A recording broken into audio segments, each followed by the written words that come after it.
Hi, everyone.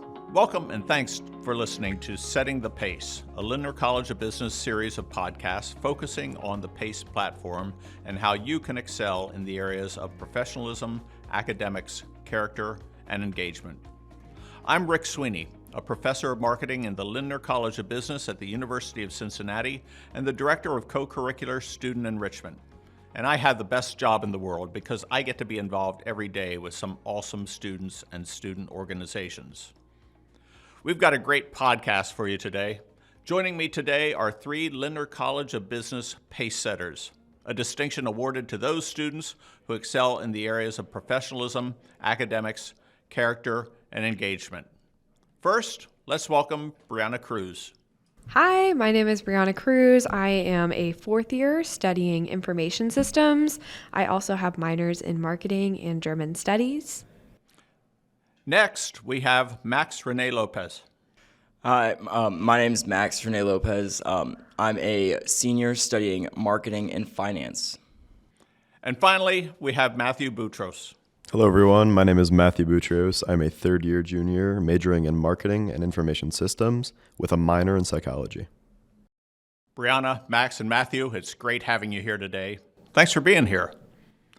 Today, we're talking about the area of professionalism as it relates to the PACE platform. And this is an area where all 3 of you truly excel. Within the PACE platform, we define professionalism as taking advantage of those real-world learning opportunities that ensure students can learn the professional communication skills they need to excel in the conference room or the boardroom, both virtually and face-to-face. Now, all 3 of you have taken advantage of opportunities Lindner College of Business offers its students. We have so much to talk about in the area of professionalism. So first, let's talk about our co-op program, rated as one of the top co-op programs in the nation. Max, let's start with you. This summer you co-opted at Procter & Gamble. What was it like working at a global consumer products company? Yeah, I would say it was a lot of fun. I was able to really have some hands-on experience from day one, and I was able to really make an impact to the business as just an intern. So I was in consumer market knowledge, analytics, and insights, which is just a fancy way of saying consumer market research.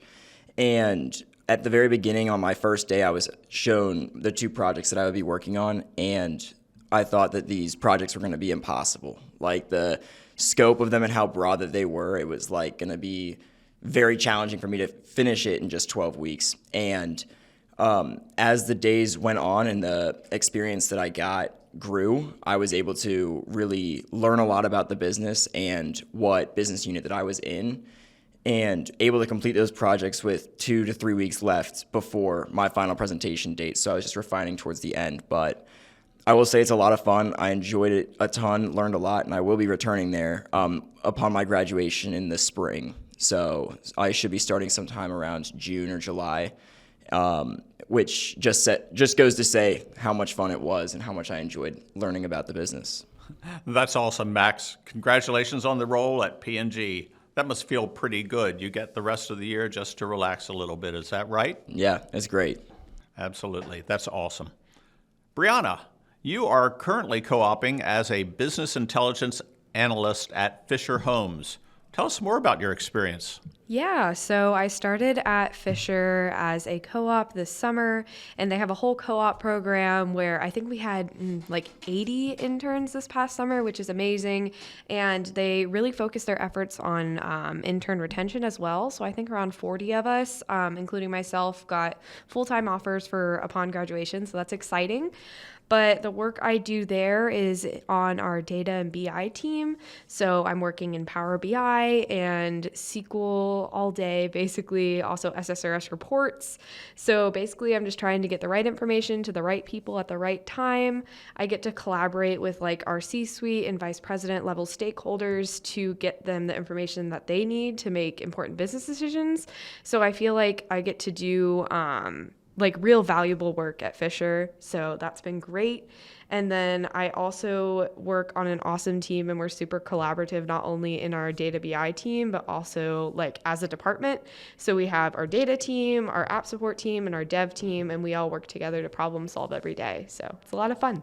It sounds like a lot of fun and a really an interesting experience that allows you to use a lot of what you've learned while you've been here at college, while Yeah. you're at Fisher Homes itself. For sure. And I think obviously what we learn in the classroom is so important, but I feel like a lot of technical and soft skills learning happens, on co-op. So it's super important to try to co-op during your time here. Absolutely. And Matthew, you've had a couple of interesting experiences as well. Tell us about those. Definitely, yeah. So starting off with Quotient Technology, when I came into the University of Cincinnati, one of my biggest goals was to get a co-op freshman year. I knew that this would sort of set me ahead and give me all the tools I need to excel in future co-ops. So it wasn't easy, but after a bunch of applications, I ended up with Quotient Technology here in Cincinnati. I was a customer success intern. I was essentially optimizing promotional campaigns for CPG retailers and advertisers.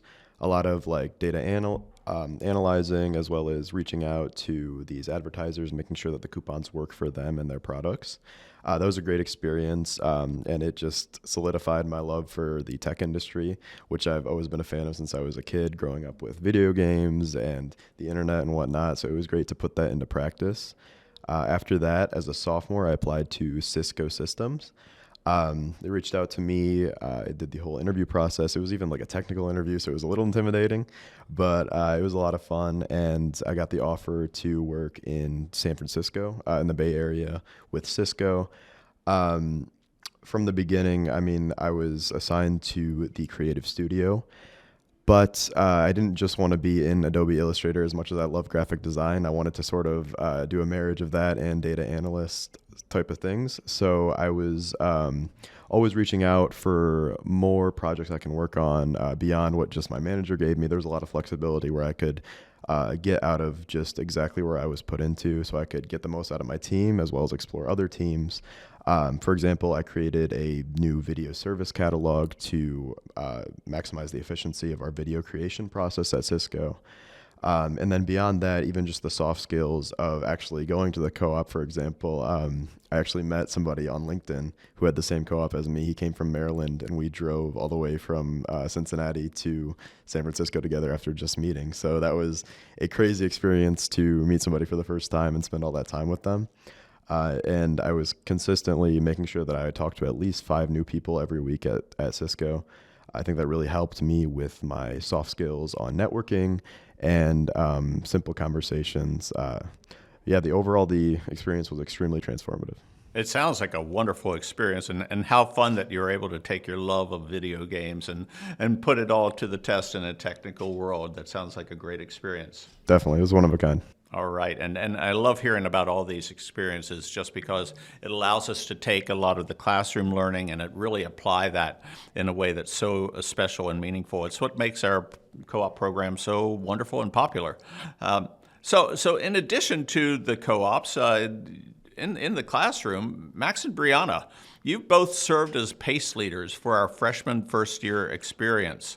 And want to hear a little bit more about that. What's it like to lead 25 or 30 freshmen through their first year experience here in Lindner College of Business?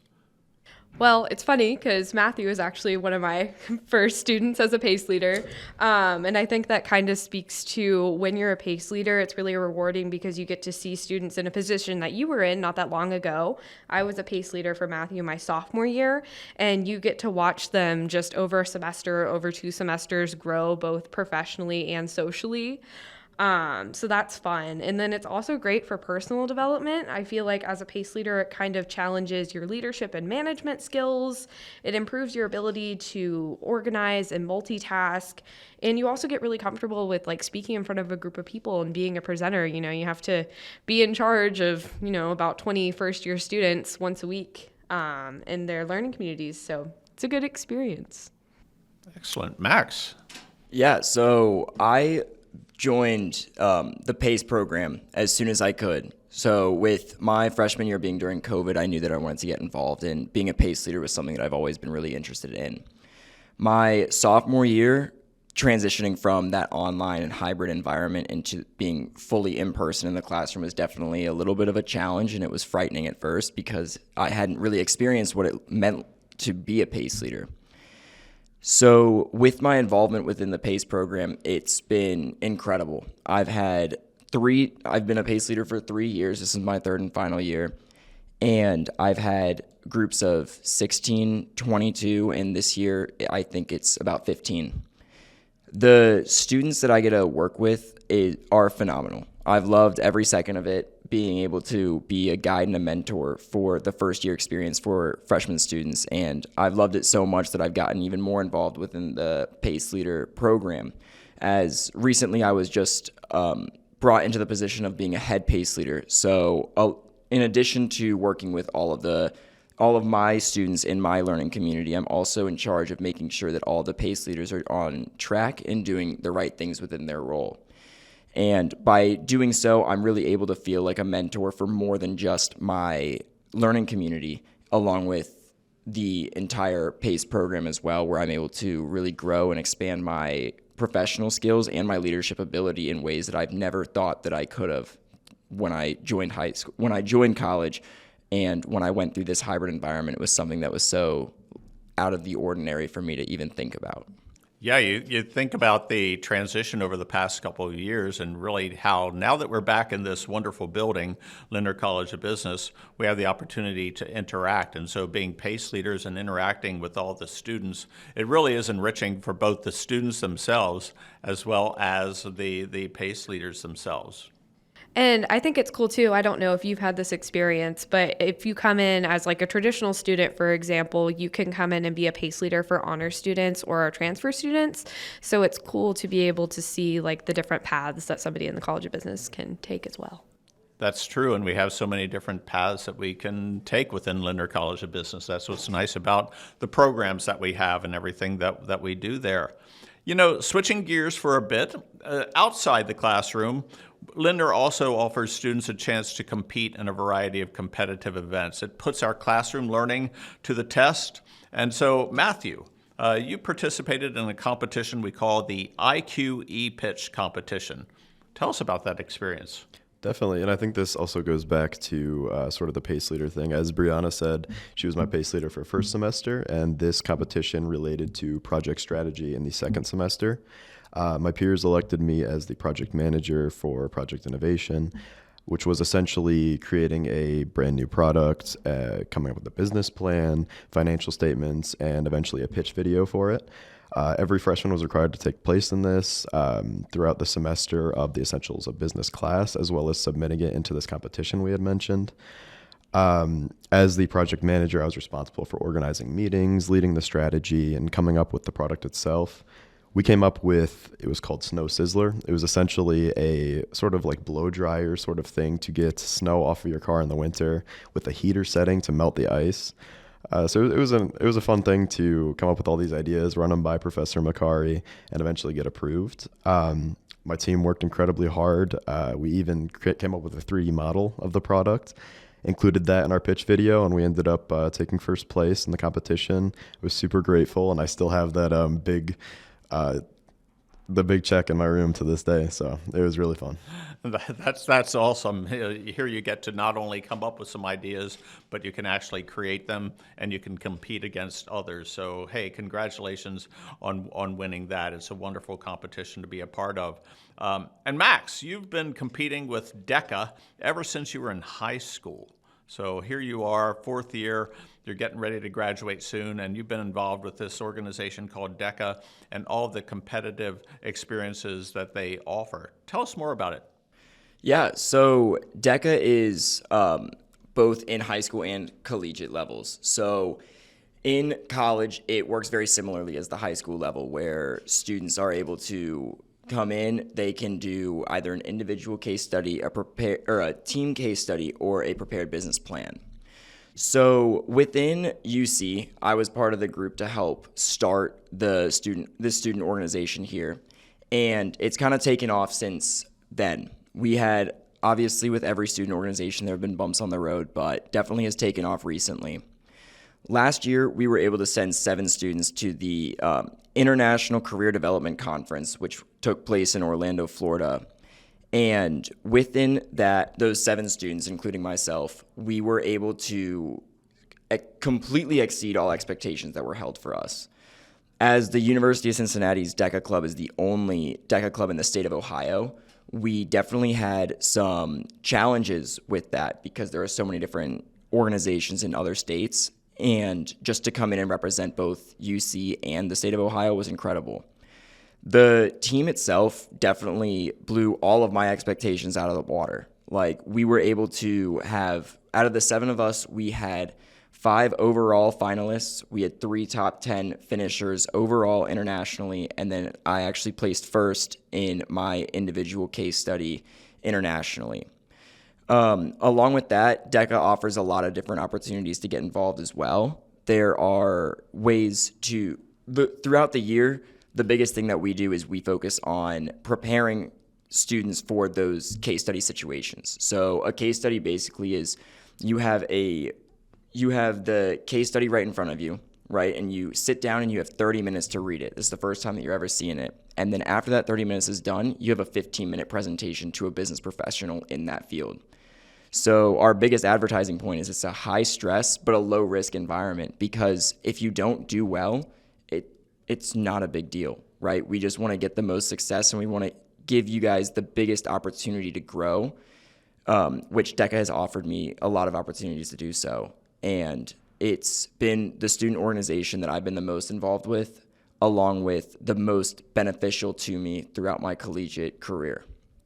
That sounds fantastic, Max. And I know you're gearing up for even this year and taking some more students down there to compete. The ability to compete in things is something that's very invaluable to your overall career. You know, this is some wonderful experiences that you all have had, and you've had such great success here at Lindner during your college careers. What kind of advice do you have for the current students who are out there and future students who are listening in on this conversation today? Any kind of advice that you want to provide? Brianna, let's start us off. Yeah, I think for one, definitely take advantage of all the resources if you're a current student that you're already paying for. So, make sure to meet regularly with your academic advisor, make sure that you are on the correct path academically. Also, the career coaches are a wonderful resource from a networking perspective, and they can help you land a co-op. And I also think that co-oping, again, is such an important experience in the College of Business. I co-op with 2 mid-sized companies and then a really large company, and I found that I like kind of a mid-sized company with a smaller company feel. So I think co-oping helps you not only grow your skills but also figure out what you like and what you value in a career, and it can also help you figure out whether or not you like your major. I think that you should not be afraid, whether you're an incoming student or you're a current student, to change what you're interested in and try out new things. I started in marketing and I ended up in information systems. So, not being afraid to, try new things, I guess. Absolutely. Other advice that you might want to do? Yeah, so I am a first-generation college student. My father was not able to go to college, and he's an immigrant as well. So as being the oldest child, I was the first to go to college. And the biggest thing that I would say is the best piece of advice is to definitely get involved with as much as you can. And it sounds very cliche because everybody's going to tell you to get involved and do as much as you can. But in all honesty, going to college, especially going out of state, is definitely scary at first, right? You're going to have those 1 or 2 weeks where you're frightened and you're nervous about what to do, if you're doing the right thing, who you're supposed to sit with when you're in class. But getting involved with student organizations, especially on day one, is the easiest way to make a big school like Cincinnati feel a lot smaller. Additionally, with that, the faster that you can get involved, the quicker you can grow your network. And one of the biggest things that I really internally know and have built my success around within college is that college is not, or getting a career is not about necessarily what you learn in your classes, right? It's more about who you know and what you've done. So that goes to say the co-op experience that you have definitely helps grow and showcase what your resume can look like, and that can showcase what you're truly capable of. But who you know is also super big. So just sitting in this room, I am talking to 2 other people that have had great internship opportunities and co-ops with incredible companies. And just being able to have this kind of conversation with them, I'm already growing my network and finding different ways that I could get involved further, even as a senior, which is the biggest thing that the University of Cincinnati has helped me with. So I would definitely say get involved and try to meet as many people as you can, especially early on. Yeah, absolutely. Yeah, and I think a great overarching way to look at that, incorporating what both Brianna and Max said, whether you're getting involved in an organization, you're using your resources, you're talking to a professor in class, I think a great piece of advice is to always be the first one to ask a question. People take notice, no matter what the situation is. If you're raising your hand, you're showing interest and curiosity, whether it's a class of 10 people, 500 people, you're listening to a guest speaker. Professors notice, and if you open one door, 5 other doors open. You learn new people's names, you get to know people, new opportunities arise. So never be afraid to put yourself out there. The worst thing that could happen is being told no. I think also Max touched on this some, but what you learn from your network and the doors that kind of open from that and co-oping is important. I feel like very rarely in an interview are you talking about what you learned in class from a technical perspective, but you're talking about like people that you might know at the company or past experiences in, like, for example, your business fraternity or something like that. So you guys made awesome points. Well, you're all definitely getting your money's worth, I think, out of this Lindner experience here at University of Cincinnati. It's some great advice coming from some very accomplished students. So Max, Brianna, and Matthew, thank you for being part of this podcast. And thanks to all of you for listening. Go Bearcats!